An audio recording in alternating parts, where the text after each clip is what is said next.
আসসালামু আলাইকুম ওয়া রাহমাতুল্লাহি ওয়া বারাকাতুহু। প্রিয় দেশবাসী, আশা করি ভালো আছেন। আজকে 18ই জুলাই 2026। আজকে আমি আপনাদের মাঝে এমন কিছু বিষয় নিয়ে কথা বলবো। তার মূল টপিকটা হচ্ছে আমাদের মাননীয় প্রধানমন্ত্রী তারেক রহমান। আমরা জানি বাংলাদেশের ক্ষমতা এখন বিএনপি রয়েছে, তাদের কার্যক্রম আমরা দেখছি, কিন্তু বিশেষ করে সবচেয়ে বেশি নজর কেটেছে বিএনপির কার্যক্রমের ভিতরে। আমি যদি বিএনপিকে দুইটা ধাপে ভাগ করি, একটা ধাপ পুরা রাজনৈতিক দলটা, বিএনপির পুরা রাজনৈতিক দলটাকে যদি আমি একটা ভাগে ভাগ করি। সেকেন্ড ধাপ হচ্ছে শুধু তারেক রহমান। কেন তারেক রহমান? তার পিছনে যদি আমি যাই, খালেদা জিয়া, তার পিছনে গেলে জিয়াউর রহমান। খালেদা জিয়া এবং জিয়াউর রহমান, এই দুইটা ব্যক্তিকে কেন্দ্র করে তৈরি হয়েছে তারেক রহমান। তো তারেক রহমানের যে কাজগুলো, তিনি প্রধানমন্ত্রী হয়েছেন, তার অনেক কাজ আমার কাছে ব্যক্তিগতভাবে অনেক ভালো লেগেছে, এবং এই কাজগুলো বাংলাদেশের জনগণ চায় এরকম কাজ হোক। এবং এই কাজগুলো করার কারণে আমি ব্যক্তিগতভাবে কিছুটা তারেক রহমান স্যারের ফ্রেন্ড হয়ে গেছি। হ্যাঁ, আমি ফ্যামিলি কার্ড পছন্দ করি না। ফ্যামিলি কার্ড, কৃষক কার্ড, তারপরে আরও কী কী কার্ড জানি রয়েছে, ফ্যামিলি কার্ড, কৃষক কার্ড, তারপরে এই কার্ডগুলো আমি ব্যক্তিগত পছন্দ করি না। তো এখন তারেক রহমানের কোন কাজগুলো আমার পছন্দ হচ্ছে, বিশেষ করে যে কাজগুলো তারেক রহমান করছেন, তিনি ভারতের এগেনস্টে সরাসরি যাচ্ছে না, কিন্তু বাংলাদেশের সার্বভৌমত্বকে শক্তিশালী করার জন্য তার যে কাজটা করছে, বিশেষ করে তিনি বিভিন্ন যুদ্ধবিমান ক্রয় করছে, পাকিস্তানের জেটেন্সি, চায়নার চায়নার জেটেন্সি, পাকিস্তানের F-17 থান্ডার, এই যুদ্ধবিমানগুলো বাংলাদেশের ভবিষ্যতের জন্য খুবই ভালো। এবং তারেক রহমানের যে কার্যক্রমগুলো দেখছি, কিছু কিছু কার্যক্রম মতো ভালো লাগে, তিনি বাংলাদেশটাকে একটা স্বনির্ভর দেশ করতে চান। এখন বিষয়টা হচ্ছে তারেক রহমান স্যারকে নিয়ে কিছু উপদেশ, আমার এই ক্ষুদ্র জীবনের কিছু উপদেশ। প্রথম উপদেশটা হচ্ছে, বাংলাদেশের সার্বভৌমত্বকে যখনই আপনি একটি আত্মনির্ভর রাষ্ট্র করতে চাবেন এবং শক্তিশালী একটি সামরিক বাহিনী গঠন করতে চাবেন, তখনই আপনার প্রথম শত্রু হবে ভারত। এটা হয়ে এসেছিল, হয়ে আসছে, হবে, ভবিষ্যতে হবে। কেন? কারণ ভারত চায় না বাংলাদেশে একটি শক্তিশালী রাষ্ট্র হোক, এটা কখনোই ভারত চায় না। এবং তারেক রহমান যখন বাংলাদেশের এয়ারফোর্স, নেভি, আর্মি তিনটা বাহিনীতে কাজ করছে, এটা ভারতের অন্তরে জ্বালা পড়া শুরু হয়ে গেছে। ভারত যতই সুন্দরভাবে বাংলাদেশকে নিয়ে আলাপ আলোচনা করুক না কেন, অন্তরে কিন্তু ভারত বাংলাদেশকে পছন্দ করে না, তারেক রহমানকে আরও আগে না। তারেক রহমান যখনই একবারে জানিয়ে দিয়েছে আমি দিল্লি সফর করব না, তখনই ভারতের অমিত শাহ এবং শুভেন্দু বাংলাদেশের সীমানার কাছে এসে বাংলাদেশের সীমানা দেখছে, এবং এটা ছবি তুলেছে এবং সেটা ইন্টারনেটে ছেড়েও দিয়েছে। এবং বাংলাদেশের এই মুহূর্তে তারেক রহমান স্যারের যে কাজগুলো করা উচিত, কারণ অতীতে আমরা দেখেছি ভারত বাংলাদেশের সার্বভৌমত্ব যখনই শক্তিশালী হওয়া শুরু করে, সামরিক শক্তি বাড়া শুরু, তখন কী করে, যে এই শক্তিটাকে বাড়ায় তাকে খেয়ে দেয়, মানে যেই করে। এখন তারেক রহমান করছে, তারেক রহমান ভারতের সবচেয়ে বড় শত্রু। তারেক রহমানের এখন যে কাজগুলো করণীয়, সামরিক বাহিনীতে নৌবাহিনীর জন্য স্পেশাল কিছু সাবমেরিন ক্রয় করা এবং মেরিটাল পেট্রোল এয়ারক্রাফট ক্রয় করা, বিশেষ করে চায়নার QK-200 বা জাপানের বা মার্কিন যুক্তরাষ্ট্র থেকে মেরিটাল পেট্রোল এয়ারক্রাফট ক্রয় করা। আমি মনে করি একাধিক দেশ থেকে ক্রয় করলে সেটা সবচেয়ে ভালো হবে। আর সাবমেরিন ক্রয় করা, আমি চাই ডিজেল অ্যাটাক, AIP প্রযুক্তি আছে এমন ভালো সাবমেরিন পৃথিবীতে যেগুলো রয়েছে, সুইডেনের সাবমেরিন ওয়ার্ল্ড ক্লাস, তারপরে দক্ষিণ কোরিয়া, জাপান, তারপরে চায়না, রাশিয়া, এই রাষ্ট্রগুলোর সাবমেরিনগুলো হচ্ছে সবচেয়ে আধুনিক প্রযুক্তি দিয়ে তৈরি করা। তারপর জার্মানি, ফ্রান্স, এদের রয়েছে। আমরা চাই তারেক রহমান স্যার যেন এই জাতীয় সাবমেরিন ক্রয় করে, এবং বিমান বাহিনীটা নাই বললেই চলে, এটাকে আরও শক্তিশালী করতে হবে। বিমান বাহিনীর যে শক্তিশালীটা আমি মনে করি ওনাকে করতে হবে। প্রথমত আমাদের পাইলটের সংখ্যা খুবই কম। আমাদের বিশ্ববাজারে পাইলট তৈরি করতে হলে, বিশ্বমানের পাইলট তৈরি করতে হলে আপনার বেসিকটাকে দেখতে হবে। আমাদের বেসিক আছে, কিন্তু আমাদের যে বিমানগুলো আছে এগুলো বিশ্বমানের নয়। F-7, MiG-29 চারটা, এগুলো কোনো বিশ্বমানের বিমানই নয়, বিমানের কাতারই আমরা ধরি না। ভালো ট্রেনার জেট লাগবে, যেমন রাশিয়ার Yak-30 রয়েছে বাংলাদেশের কাছে, কিছু আর ভালো Yak-30 লাগবে। তারপরে চায়নার L-10 যেটাকে বলা হয় JL-10 ট্রেনার এয়ারক্রাফট, এগুলো লাগবে। বিমান বাহিনীতে অ্যাওক্স এয়ারক্রাফট লাগবে, যেটা আর্লি ওয়ার্নিং এয়ারক্রাফট, মানে আর্লি ওয়ার্নিং এয়ারক্রাফট, মানে তাড়াতাড়ি আপনাকে সংকেত দিয়ে দেবে বা সতর্ক বার্তা দিয়ে দেবে যে কাজগুলো এগুলো ইউজ করে ফাইটার জেটের যারা যুদ্ধবিমান রয়েছে এগুলোতে আপনার আগেভাগে ইনফরমেশন দিয়ে দেয় এবং যুদ্ধবিমানেরকে শত্রুর মিসাইল এবং বিভিন্ন জিনিস আসার ক্ষেত্রে এগুলো আগে আগে আপডেট জানিয়ে দেয়। অ্যাওক্স এয়ারক্রাফট আমি মনে করি KJ-500 চায়নার বাংলাদেশের জন্য সবচেয়ে বেস্ট। তারপরে যদি তারা চায় যে আরও ভালো তাহলে KJ-2000 বা 3000 সবচেয়ে ভালো অ্যাওক্স এয়ারক্রাফট। তবে আমি যে জিনিসটা মনে করতে পারি বাংলাদেশের বিমান বাহিনীর জন্য ভালো হবে সেটা হচ্ছে ইউরোপ থেকে বিমান বাহিনীর সমরস্ত্র না কিনে এটা এশিয়ার ভিতরে রাখাটা সবচেয়ে উত্তম। কেন আপনাকে দেখতে হবে ভারত কোনটা পাবে কি পাবে না, ভারত যে জিনিসটা নাগাল পাবে না সেটাই আমার ক্রয় করার প্রয়োজন। আমি মনে করি বাংলাদেশ J-70 থান্ডার, জেট-NC এবং J-60 চায়নার এয়ারক্রাফট ক্রয় করাটা সবচেয়ে উত্তম হবে। এবং সেনাবাহিনীর জন্য ড্রোন, মিসাইল, তারপর এয়ার ডিফেন্স সিস্টেম, বিমান বাহিনী এবং সেনাবাহিনীর জন্য, নেভির জন্য ডেস্ট্রয়ার, সেনাবাহিনীর জন্য ট্যাঙ্ক, বিশেষ করে টাইপ 100 চায়নার যে ট্যাঙ্কগুলো খুবই উন্নত মানের ট্যাঙ্ক এরা তৈরি করেছে। এটা anti drone detective system and anti tank guided missile protector এক ট্যাঙ্ক তৈরি করেছে চায়না। এগুলো পঞ্চম প্রজন্মের ট্যাঙ্ক বর্তমান পৃথিবীতে, মার্কিন যুক্তরাষ্ট্রের আগে এই ট্যাঙ্কগুলো তৈরি করে ফেলেছে চায়না। তো এই ট্যাঙ্কগুলো ক্রয় করতে পারে। আর বিশেষ করে আর্টিলারি আমি মনে করি SH-15 যে আর্টিলারিটা রয়েছে এটা পাকিস্তান তৈরি করে, এই পাকিস্তান এটা চায়না থেকে লাইসেন্স নিয়ে করছে। এটা হচ্ছে চায়নার সম্ভবত টাইপ 81 বা এরকম হতে পারে চায়নার, এরকম এটা আর্টিলারি। তারপর রাশিয়ার আর্টিলারি রয়েছে, এই দুইটা আর্টিলারি আমার খুব ফেভারিট আর্টিলারি, এবং সুইডেনের আর্টিলারি পৃথিবীতে বেস্ট কোয়ালিটির। এবং আপনার যে ফায়ার পাওয়ার, আর্টিলারির সবচেয়ে বড় দিক হচ্ছে ফায়ার পাওয়ার। ফায়ার পাওয়ার কোয়ালিটির দিক দিয়ে ধরতে গেলে সুইডেনের, চায়নার, পাকিস্তানের এবং রাশিয়ার আর্টিলারি ওয়ার্ল্ডের টপ কোয়ালিটির আর্টিলারি। আর আর্টিলারি নিয়ে মার্কিন যুক্তরাষ্ট্র এত বেশি কাজ করে নাই, কারণ তার তো সীমানা নেই, সে তো একটা উপমহাদেশ। তার তো বাংলাদেশের পাশে ভারত রয়েছে, রয়েছে, নেপাল রয়েছে, মিয়ানমার রয়েছে, তো এরকম তার তো সীমানা নেই, সে পুরোটা একটা মহাদেশ আমেরিকা। তো এগুলো নিয়ে আমেরিকা কাজ করে নাই। তো তারেক রহমান স্যারকে বলতে চাই সেনাবাহিনীর জন্য আর্টিলারি এবং ট্যাঙ্ক এগুলো যতটুকু কিনবেন, সবচেয়ে বর্তমান বিশ্বের ট্যাঙ্কের যুদ্ধটা খুবই কম হচ্ছে, কারণ ট্যাঙ্কের কার্যকরী ক্ষমতা খুবই কম এখন বর্তমান যুদ্ধে। এখন মডার্ন ওয়ার চলছে, মডার্ন ওয়ারের ক্ষেত্রে আপনি ক্রয় করতে পারেন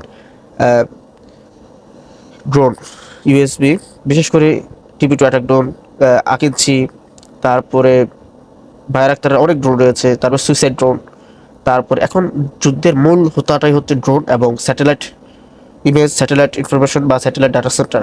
বর্তমান পৃথিবীতে যুদ্ধটাকে কন্ট্রোল করছে। মডার্ন ওয়ারের ক্ষেত্রে আপনাকে স্যাটেলাইট প্রয়োজন, স্যাটেলাইট ডাটা সেন্টার প্রয়োজন, ড্রোন প্রয়োজন, তারপরে ভালো এয়ার ডিফেন্স সিস্টেম প্রয়োজন, ভালো যুদ্ধবিমান প্রয়োজন, যেগুলো আপনার রাডার থাকবে, তারপর missile, long range missile 200 kilometre plus missile থাকবে, এয়ার টু এয়ার মিসাইল যেগুলো আছে 200 কিলোমিটার প্লাস থাকবে, এরকম মিসাইল বাংলাদেশের ক্রয় করা উচিত। এবং ভারতের এখন মূল টার্গেট হচ্ছে তারেক রহমান। কেন? সে বাংলাদেশের সার্বভৌমত্বকে শক্তিশালী করছে। হ্যাঁ, বিএনপির বর্তমান কার্যক্রম তো ভালো লাগে, কিন্তু তারেক রহমান যেহেতু বাংলাদেশে করছে, তাই আমাকে তারেক রহমান এসব কাজ আমাকে সমর্থন করতে হবে।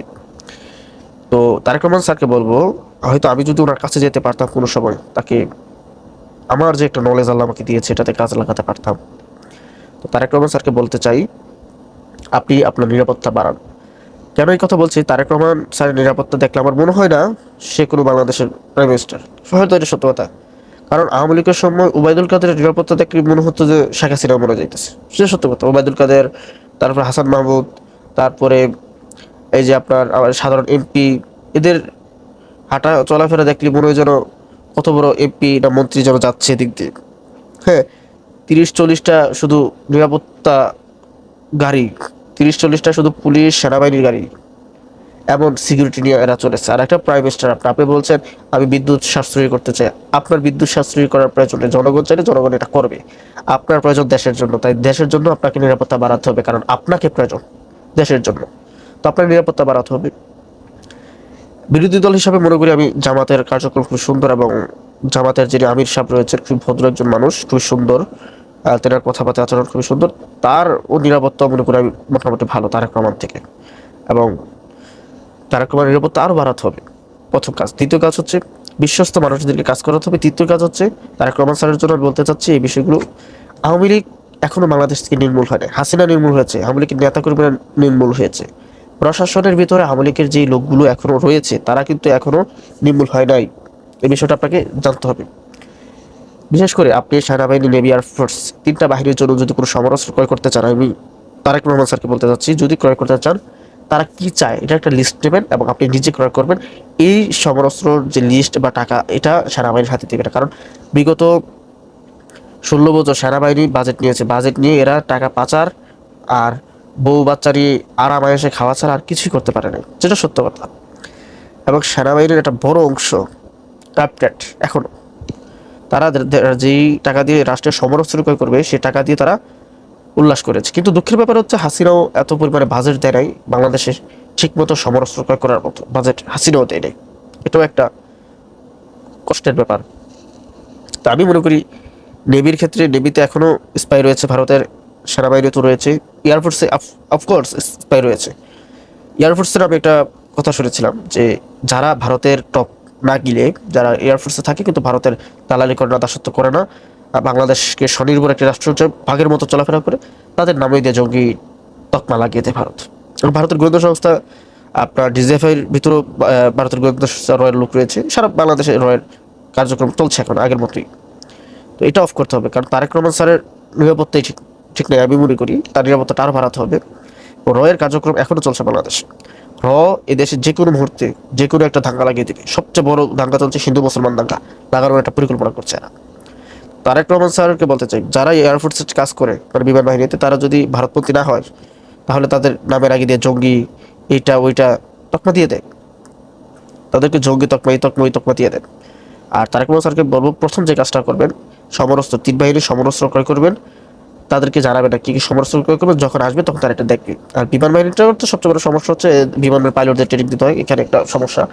এবং পাইলটদের ভিতরে একটা বড় অংশ ভারতপন্থী, আর যেটা ভারতপন্থী নয় সেটাকে বলা হয় কি, সে জঙ্গি, সে আর কি বাহিনীর সদস্য, এইগুলো বলা হয়। তো তারেক রহমান স্যারকে বলবো আপনার নিরাপত্তা বাড়ান। আপনি এখন যেহেতু বাংলাদেশের প্রতিরক্ষা সেক্টরটা নিয়ে কাজ করছেন, আপনারকে ইউজ করার চেষ্টা করে ভারত, আর যদি ইউজ না করতে পারে তখন আপনার বিরুদ্ধে চলে যাবে, ভারতের ফায়দা যখন না হবে তখনই আপনাকে নামানোর চেষ্টা করবে এবং আপনার এগেনস্টে চলবে। এবং বাংলাদেশে আমরা সাম্প্রতিক সময় দেখছি অ্যানালাইজ করে যে কোনো সময় ভারত হামলা করবে। এই জন্য আমরা কী করতে পারি, প্রথম যে কাজটা, লাঠিও ভাঙবে না, সাপও মরবে, সাপও মরবে, লাঠিও ভাঙবে না। সবচেয়ে ভালো কাজ হচ্ছে আমরা চায়নার সাথে একটা চুক্তিতে চলে গেলে, যে তোমার দেশের সাথে আমার একটা চুক্তি হচ্ছে, যদি বাংলাদেশে কখনো ভারত হামলা চালায় তুমি মনে করো এটা তোমার সার্বভৌমত্ব হামলা হচ্ছে, তুমি আমাদের বন্ধু এবং মিত্র হিসাবে এই হামলার 12 ঘন্টা বা 6 ঘন্টার ভিতরে তুমি প্রতিক্রিয়া করে ওই শত্রু দেশের উপর হামলা করবে। এক, 2 নম্বর পাকিস্তানের সাথে, 3 নম্বর তুরস্কের সাথে, এই তিনটা রাষ্ট্রের সাথে আপনি এরকম চুক্তি করতে পারেন। এবং বাংলাদেশে এই মুহূর্তে সমরাস্ত্র খুবই প্রয়োজন, কিন্তু অর্থনৈতিক যেই কষ্টিদা, অর্থনৈতিক যেই দুর্বলতাটা, এটার জন্য আপনি যেই কাজটা করতে পারেন, বিভিন্ন রাষ্ট্র থেকে ঋণের মাধ্যমে সমরাস্ত্র নিতে পারেন। তো আমি মনে করি চায়না থেকে বড় মাপের একটা ঋণ নেওয়া হোক, $30 বিলিয়ন মতো, পুরোটা চায়না থেকে সমরাস্ত্র করবেন। চায়নার সাবমেরিন, চায়নার যুদ্ধ বিমান, তারপরে এয়ার ডিফেন্স সিস্টেম। পাকিস্তান তো চায়নার এয়ার ডিফেন্স সিস্টেম দিয়ে ভারতকে নাকারি চুমারি খাওয়াই দিছে। ভারতের কোনো রাফাল পাকিস্তানের ভিতর টিকে টিকতে পারে নাই, SQ-9 খাইয়ে দিছে। তো এইগুলো আপনি ক্রয় করতে পারেন। এবং তারেক রহমান স্যারের জন্য আমার শুভকামনা থাকবে সবসময় যে তিনি সামনে এগিয়ে যান। এবং সবচেয়ে বড় ভয় হচ্ছে জিয়াউর রহমানকে যেভাবে মেরেছে না সেনাবাহিনীর ভিতরে, সেনাবাহিনীর সদস্যরা ভারতের রয়ের লোকদেরকে দিয়ে জিয়াউর রহমানকে হত্যা করেছে।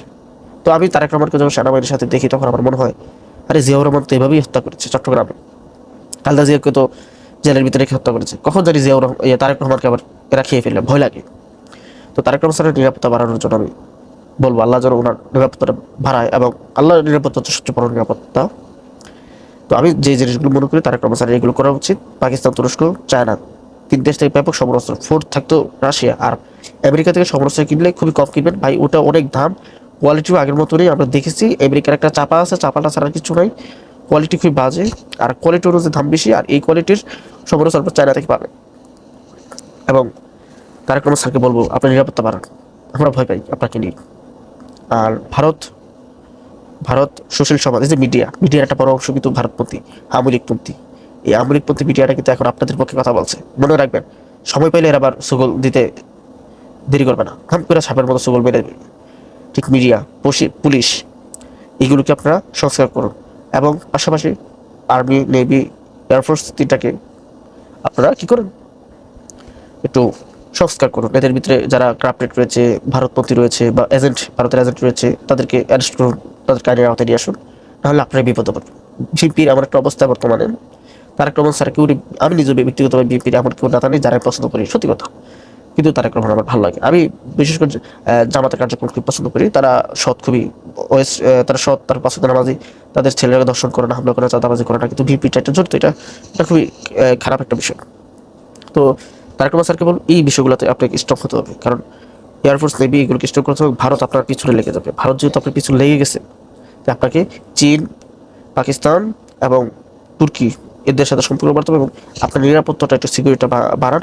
এসএসএফ এইগুলো কোনো ইয়ে না ভাই। শোনেন, একটা মানুষকে খাইতে হলে একটা বুলেট যথেষ্ট। তো তারেক রহমান বুলেট প্রুফ গাড়ি প্রয়োজন, তার সামনে পিছনে বিদেশ থেকে স্পেশাল সিকিউরিটি গার্ড প্রয়োজন। আপনি দেখেন সিকিউরিটি ফোর্স প্রয়োজন। দুবাই দুবাই বড় বড় শাখারা পাকিস্তানি সিকিউরিটির আন্ডারতে চলে, কাতার চলে, বাহরাইন চলে, সৌদি আরব চলে। মোহাম্মদ বিন সালমানের যে সিকিউরিটি, এটা 54% আর 5%, যেমন 55 মানে 55% পাকিস্তানিদের হাতে। তো এই বিষয়গুলো আমাদের জানতে হবে, কাজ করতে হবে, আপনার নিরাপত্তা বাড়ানো। এবং ভারত আপনার পিছনে লেগে গেছে, এবং আপনি যদি কখনো চান তারেক রহমান স্যার আমার মতো একজন ব্যক্তিকে নিয়ে আপনি কাজ করবেন, আমি প্রস্তুত বাংলাদেশের জন্য। আমি সকল ক্ষেত্রেই প্রস্তুত, আলহামদুলিল্লাহ, আল্লাহ আমাকে যোগ্যতা দিয়েছে। আমি দেশের জন্য কাজ করতে চাই, কোন দলের জন্য নয়। দেশে এবং জাতি এবং বিদেশি রাষ্ট্রের আগ্রাসন, আধিপত্যকে নির্মূল করাটাই হচ্ছে আমার লক্ষ্য। তাই আপনারা সবাই ভালো থাকবেন, আমার এই ভিডিওটা শেয়ার করুন বেশি বেশি করে।